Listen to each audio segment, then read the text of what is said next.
हाय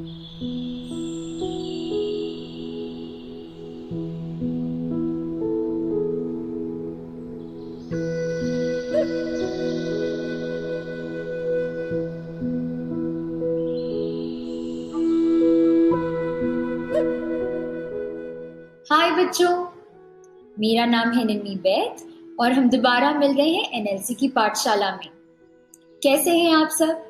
हमेशा की तरह मुझे यकीन है कि आप अपना ख्याल रख रहे होंगे। बच्चों, इस बार हम एक नई सीरीज के साथ आए हैं जिसका नाम है बैकयार्ड साइंस। साइंस यानी कि हमारे फिजिकल वर्ल्ड और नेचर लॉज से जुड़ा नॉलेज। इसमें हम सब आते हैं, एनिमल्स, हमारा एनवायरनमेंट, स्पेस और यहाँ तक कि हमसे जुड़ी, हमारे प्लैनेट से जुड़ी हर एक चीज। अब आप सोच रहे होंगे कि मेरे साथ आज ये कौन आए हैं। ये है मिस्टर ग्रीन और इन्हें हम प्यार से हरी बाबू भी कहते हैं। तो आप समझ ही गए होंगे कि आज हम बात करेंगे गार्डनिंग के बारे में और हमारे आसपास के एनवायरनमेंट के बारे में। क्या आप मुझे बता सकते हैं कि प्लांट्स कैसे ग्रो करते हैं, ट्रीज कैसे बड़े होते हैं, उन्हें क्या क्या चीजें चाहिए होती है, क्या वो हमारी तरह सांस लेते हैं? आइए आज हम ये साथ में डिस्कस करेंगे। ये तो हो गई कुछ बेसिक बातें, पर क्या आप जानते हैं कि पेड़ पौधे हमारे लिए इतने इंपॉर्टेंट क्यों हैं? ये एक नहीं बल्कि कई कारणों की वजह से हमारे लिए इंपॉर्टेंट है। पहला कि ये कार्बन डाइऑक्साइड ब्रीथ इन करते हैं और ऑक्सीजन रिलीज करते हैं, जो कि हमारे लिए बहुत जरूरी है। हमारे लिए खाने की चीजें जैसे कि फ्रूट्स, वेजिटेबल्स, इन्हीं की प्रोड्यूसिंग, ये हमारी प्लैनेट अर्थ का ओजोन लेयर मेंटेन करने में भी बहुत हेल्प करते हैं, पोल्यूशन से बचाते हैं हमें। बच्चों, सबसे पहले हमें ज़रूरत होती है सीड्स की, यानी कि बीज की। कई बार बीज बहुत छोटे होते हैं और कई बार बड़े भी, जो कि खुद अपने आप में वो फ्रूट या वेजिटेबल होते हैं। जैसे कि यहाँ हम देख सकते हैं मस्टर्ड यानी कि राई हमारे खाने में डेली यूज़ में आती है, और गार्लिक जो कि खुद एक वेजिटेबल के रूप में यूज़ होता है, वो भी एक तरीके से सीड ही है। सबसे पहले बीज को बोया जाता है, उसे अच्छी तरह से कवर किया जाता है ताकि इसमें से सैपलिंग निकल सके। धीरे धीरे बीज में से पौधा निकल आता है, जो कि ऑलमोस्ट बढ़ते बढ़ते 3 इंच का हो सकता है, उसे हम सैपलिंग कहते हैं। उस छोटी सी पौध को जब अच्छी तरीके से सनलाइट, पानी और खाद मिलती है तो वो एक पौधे में बदल जाता है, यानी कि प्लांट बन जाता है। धीरे धीरे समय के साथ और अच्छी धूप और पानी देने से और खाद देने से एक बड़े पेड़ में भी बदल सकता है।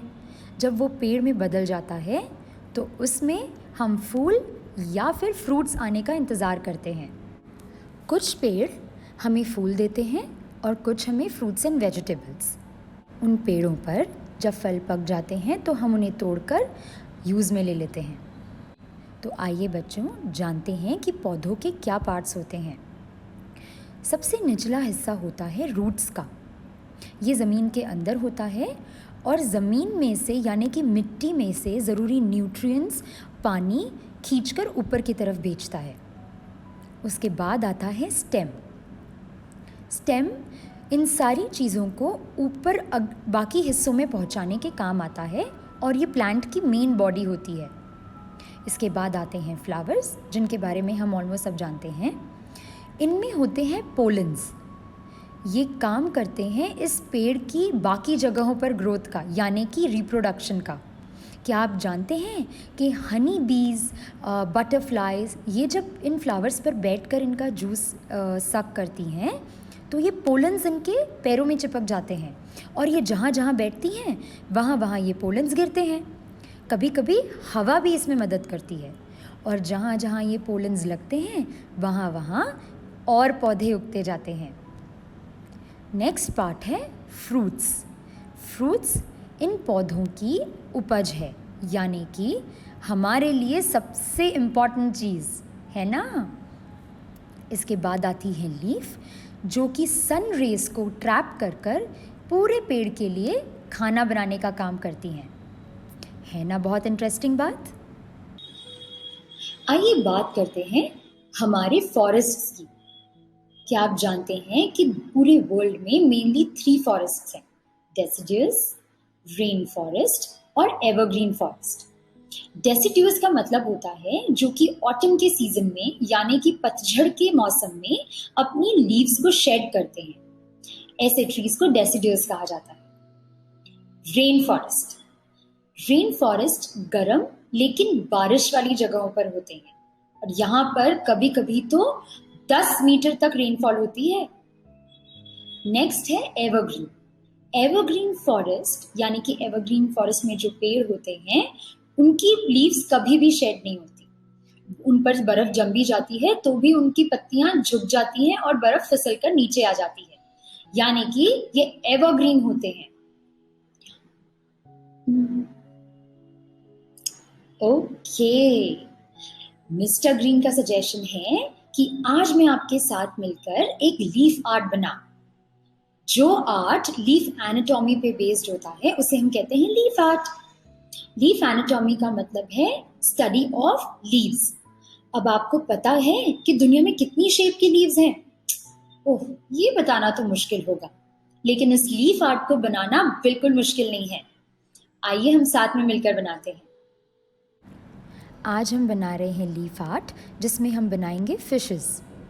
हमें कुछ इस शेप की लीव्स चाहिए होंगी, कुछ लंबी, कुछ ऑब्लोंगेटेड, कुछ गोल, या फिर कुछ फिन्स के लिए थोड़ी और नीम की तरह लंबी।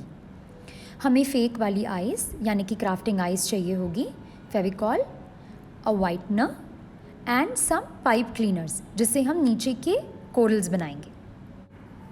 फ़िश की बॉडी के लिए मैंने ये थोड़ी लंबी वाली और थोड़ी बड़ी लीफ का यूज़ किया है। इसे लगाने के लिए मैंने एक पेंट ब्रश का इस्तेमाल किया है, जिसके साथ फेविकॉल बहुत अच्छी तरीके से लग जाता है।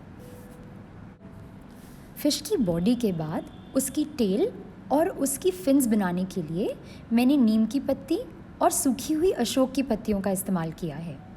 इस लीफ आर्ट में मैंने कुछ फ्रेश लीव्स और कुछ ड्राइड लीव्स का इस्तेमाल किया है ताकि थोड़ा कलर वेरिएशन आ जाए। इसके बाद क्राफ्टिंग आइज और वाइटनर से फ़िश का मुंह बना दिया है।